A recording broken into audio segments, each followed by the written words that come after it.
We get a lot of questions from the public about their zoning of their property, what's the future land use designation for their property, essentially what can I do on my property, and how does the zoning ordinance, or in our case, the Unified Development Ordinance, affect their ability to do what they want to do.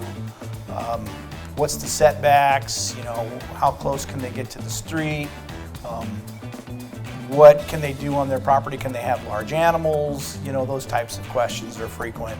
Also, we get questions about building permit applications, as well as requests about business licenses, home occupations, and things like that.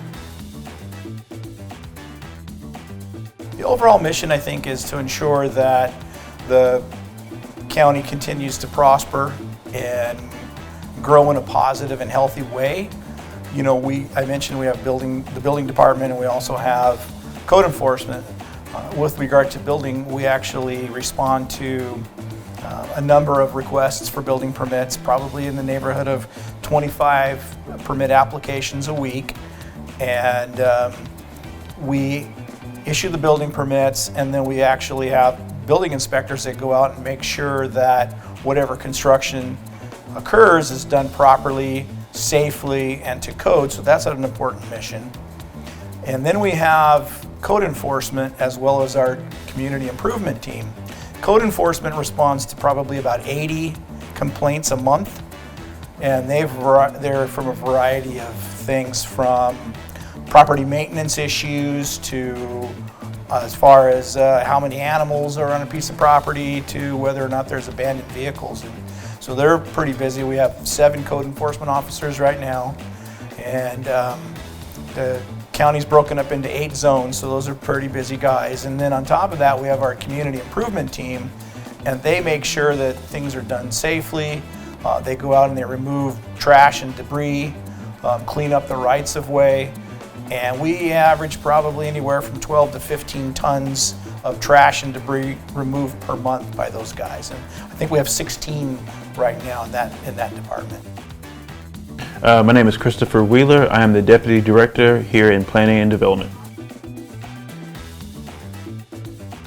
So I've only been with the department for going on 8 months. In that time, we have gone through some changes. We have changed in a way that we have pretty much a whole new staff up here. When I came in, it was we didn't have any planners, we didn't have a zoning administrator, we had 2 permit techs and admin coordinator. Now we have 2 planners, a zoning administrator, a business development manager, and 2 permit techs, as well as we'll have a new front counter person as well. So current goals right now overall by the planning and development portion, we are about to embark on our comprehensive plan, which over the next X amount of years, we're looking for long-range planning. So that has to do with development, business, property, home, residential homes, and just overall development. On the code enforcement side and community improvement, beautification, right? Our chairman has focused on war on litter, so we combat it every day, 6 days a week, if not 7, on private residential property, commercial property, and just our roadways, our right-of-ways. Those are littered with trash and debris each and every day. Illegal dump sites, those are things that we focus on a regular basis. Most of my focus right now, I've just newly stepped into this position, but it still consists of business license, permit issuance, even zoning, alcohol licensing, those type of things. I think the most important function of the planning development, one is the customer service, is be able to explain the process to residents.